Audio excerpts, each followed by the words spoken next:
আজ থেকে বগুড়া সহ সারা দেশে ঈদের অগ্রিম টিকিট অনলাইনে বিক্রি শুরু হয়েছে। তবে ঈদের সময় সাধারণ যাত্রীদের জন্য এই টিকিটগুলো হয়ে ওঠে সোনার হরিণ। বগুড়া রেল স্টেশন থেকে বিস্তারিত জানিয়েছেন উত্তরাঞ্চলীয় ব্যুরো প্রধান চপল সাহা। যাচ্ছে তার কাছে। চপল সাহা, আপনি জানাবেন টিকিটের অবস্থা কি?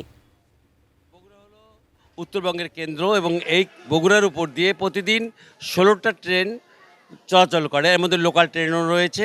আর সবচেয়ে বড় কথা যে 3টি আন্তনগর রয়েছে। এই 3টি আন্তনগর ঢাকা যায়। এর মধ্যে আপনার লালমনি এক্সপ্রেস, রংপুর এক্সপ্রেস এবং বুড়িমারি এক্সপ্রেস। বগুড়ার জন্য টিকিট বরাদ্দ খুবই কম।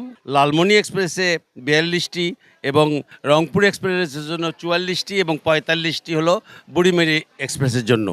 এখানে একটা কথা বলে রাখা দরকার যে আজ থেকে কিন্তু ঈদের অগ্রিম টিকিট বিক্রি শুরু হয়েছে এবং ঈদের অগ্রিম টিকিটে আপনার এখন আমরা এই মুহূর্তে আমাকে স্টেশন মাস্টার যেটা জানালেন যে তারা বলতে পারবেন না যে অনলাইনে কী পরিমাণ টিকিট অলরেডি বিক্রি হয়ে গেছে। তবে বেশিরভাগ ক্ষেত্রেই দেখা যায় যে অনলাইনে টিকিট বিক্রি হয়ে যাওয়ার জন্য টিকিট পান না মানুষ, কারণ এত দ্রুত অনলাইনগুলো টিকিটগুলো শেষ হয়ে যায় যে তারা যাওয়ার টিকিট আর পান না। তবে ফেরত যাওয়ার জন্য নারীর টানে যারা বগুড়ায় আসেন তারা ফেরত যাওয়ার জন্য টিকিটের জন্য ব্যস্ত পড়েন, কারণ সবচেয়ে বড় কথা যে বাসের চাইতে অনেক বেশি আরামদায়ক ভ্রমণ হলো ট্রেন। তাই সবাই ট্রেনকে বেছে নেন, কিন্তু দেখা যায় যে টিকিট পাওয়াটা অনেকটা দুষ্কর হয়ে পড়ে। কিছু কিছু বাস আছে যারা টিকিট বিক্রি করেন, আর ট্রেনের টিকিটটা আপনার অনেক আগেই শেষ হয়ে যায়। মোটামুটি বগুড়া রেল স্টেশন থেকে এই ছিল আমার কাছে সর্বশেষ।